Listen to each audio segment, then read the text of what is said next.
आखिर तक बांधे रखेगी। इसलिए वीडियो को जरूर आखिर तक देखना, क्योंकि जिस मोड़ पर यह किस्सा पहुंचता है वहां एक नफरत करने वाला इंसान पूरी तरह बदल जाता है। आखिर क्यों? मक्का की इस बुढ़िया ने हुजूर पाक सल्लल्लाहु अलैहि वसल्लम का चेहरा मुबारक देखने से इनकार कर दिया था। बुढ़िया हर रोज हुजूर पर धूल क्यों उड़ाती थी? उस दौर की बुतप्रस्ती का आलम क्या था? क्यों वो बुढ़िया अपना शहर छोड़कर चली गई? और फिर कैसे अल्लाह के रसूल सल्लल्लाहु अलैहि वसल्लम ने उसी बुढ़िया की मदद की? यहाँ तक कि जब उस औरत ने उन्हीं की शिकायत उन्हीं से कर डाली तो क्या हुआ? उसकी नाराजगी की असल वजह जानकर आपके रोंगटे खड़े हो जाएंगे। ये वाकया वाकई अनोखा और दिलचस्प है, जो अपने अंदर उस जमाने के हर लम्हे को समेटे हुए है। अरब की वीरान वादियों में उस वक्त एक अजीब सा शोर उठ खड़ा हुआ था। मक्का की गलियों, बाजारों और महफिलों में सिर्फ एक ही नाम गूंज रहा था, मोहम्मद सल्लल्लाहु अलैहि वसल्लम। वो मोहम्मद जिन्हें कल तक सादिक और अमीन कहा जाता था, आज वही शख्स यह ऐलान कर रहे थे, ला इलाहा इल्लल्लाह, अल्लाह के सिवा कोई माबूद नहीं। यह पैगाम सुनते ही जैसे सदियों पुरानी रस्मों और अंधे तस्सुब पर बिजली गिर गई। लोग जो पीढ़ियों से बुतों के आगे सजदे में झुकते थे, अचानक एक ऐसे पैगाम से दो चार हुए जिसमें साफ कहा गया, यह पत्थर है ना इबादत के लायक न मददगार। असली मददगार तो वही है जिसने इंसान को पैदा किया, जो रोजी देता है, जो मौत और जिंदगी का मालिक है। कुरैश के बड़े सरदार बेचैन हो उठे। अब्बू जहल, अब्बू लहब और उनके जैसे लोग आपस में बैठकर तरह तरह की साजिशें करने लगे। कोई कहता, ये मोहम्मद हमारे बाप दादाओं के दीन को झुठला रहा है। दूसरा बोलता, यह तो हमारे बुतों की तौहीन करता है। तीसरा ताना मारता, भला ऐसा भी हो सकता है कि खुदा नजर ना आए, कोई तस्वीर ना हो, कोई मूर्ति ना हो, और फिर भी लोग उसे माने। मक्का की गलियों में हर तरफ अजीब सी गुफ्तगू होने लगी। कोई महफिल ऐसी न थी जहां यह बात ना होती कि मोहम्मद सल्लल्लाहु अलैहि वसल्लम क्या कह रहे हैं और क्यों कह रहे हैं। नफरत का माहौल दिन ब दिन बढ़ता जा रहा था। लोग ताने कसते, मजाक उड़ाते, रास्ते रोकते, मगर दूसरी तरफ कुछ दिल ऐसे भी थे जो धीरे धीरे हक की तरफ झुकने लगे। जब लोगों ने रसूलुल्लाह सल्लल्लाहु अलैहि वसल्लम की बातें सुनी तो उनके दिलों में एक अजीब सी हलचल पैदा हो गई। वह सोचने लगे, यह शख्स तो कभी झूठ नहीं बोला, कभी धोखा नहीं दिया। अगर आज यह कह रहा है कि अल्लाह एक है तो यकीनन इसमें सच्चाई होगी।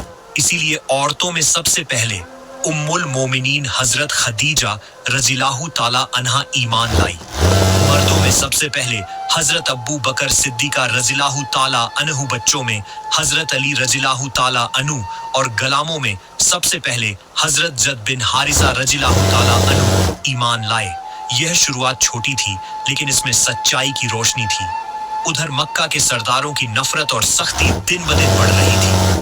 वह कभी बैठकर मशवरे करते, कभी नए इल्जाम गढ़ते। कोई कहता मोहम्मद जादूगर है, कोई कहता यह शायर है, अपनी बातों से लोगों को बुतों से हटा देते हैं। कोई कहता इन पर किसी का असर है, मगर जितनी कोशिशें वह करते उतनी ही तेजी से हुजूर सल्लल्लाहु अलैहि वसल्लम का पैगाम लोगों के दिलों तक पहुंचता जाता। यह वह वक्त था जब इस्लाम की दावत एक तरफ नफरत और तानों की आग में जल रही थी और दूसरी तरफ हक की तलाश में भटकते दिलों को ठंडक और सुकून दे रही थी। मक्का का हर कोना इस आवाज से गूंज रहा था, ला इलाहा इल्लल्लाह। कुछ चेहरे गुस्से से लाल थे, कुछ हैरत में गुम थे और कुछ आंखों में आंसू लिए कह रहे थे,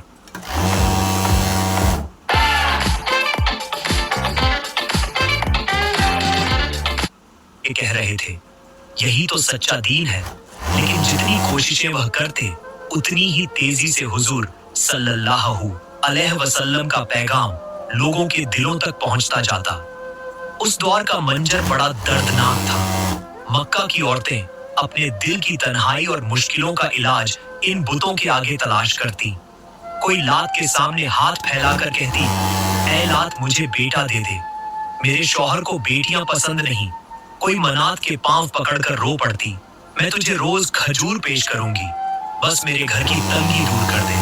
कोई हुबल के सामने आह भरकर कहती, मेरे बीमार बच्चे को शिफा दे दे, मगर यह बुत जो सिर्फ पत्थर के टुकड़े थे, न किसी की आह सुनते थे, न किसी की पुकार का जवाब देते थे।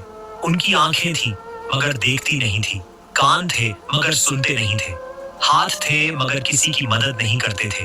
औरतें अपने अश्क बहाती, दुआएं करती, मन्नतें मानती, मगर सामने सिर्फ खामोशी रहती। इधर जब रहमतुल आलमीन सल्लल्लाहु अलैहि वसल्लम ने उन्हें तौहीद की तरफ बुलाया और कहा, इन बुतों का कोई वजूद नहीं, असली मालिक वही अल्लाह है जो तुम्हें पैदा करता है, रोजी देता है और तुम्हारी दुआ सुनता है। तो औरतों का बड़ा हिस्सा बेचैन हो उठा। उन्हें लगा कि मोहम्मद सल्लल्लाहु अलैहि वसल्लम उनकी पसंदीदा रस्मों और बुतों से दूर करना चाहते हैं। लिहाजा बहुत सी औरतों के दिलों में आपके खिलाफ नफरत भर दी गई, मगर हक की रोशनी फैल रही थी। जिन दिलों में थोड़ी भी समझदारी और तलबे हक बाकी थी, उन्होंने सोचना शुरू किया, जो बुत सालों से हमारी आह सुनते ही नहीं, वह खुदा कैसे हो सकते हैं। और धीरे धीरे इन अंधेरों में भी तौहीद की किरण उतरने लगी। इन्हीं परेशान औरतों में एक बुढ़िया भी थी, मगर उसकी परेशानी कुछ अलग थी। ये बुजुर्ग औरत उम्र के उस मोड़ पर थी जहां इंसान की सोच आमतौर पर नरम हो जाती है, लेकिन उसके दिल में नफरत और दुश्मनी का जहर भरा हुआ था। वो अक्सर अपने गली मोहल्ले में बैठकर लोगों को रसूलुल्लाह सल्लल्लाहु अलैहि वसल्लम के खिलाफ बातें सुनाती।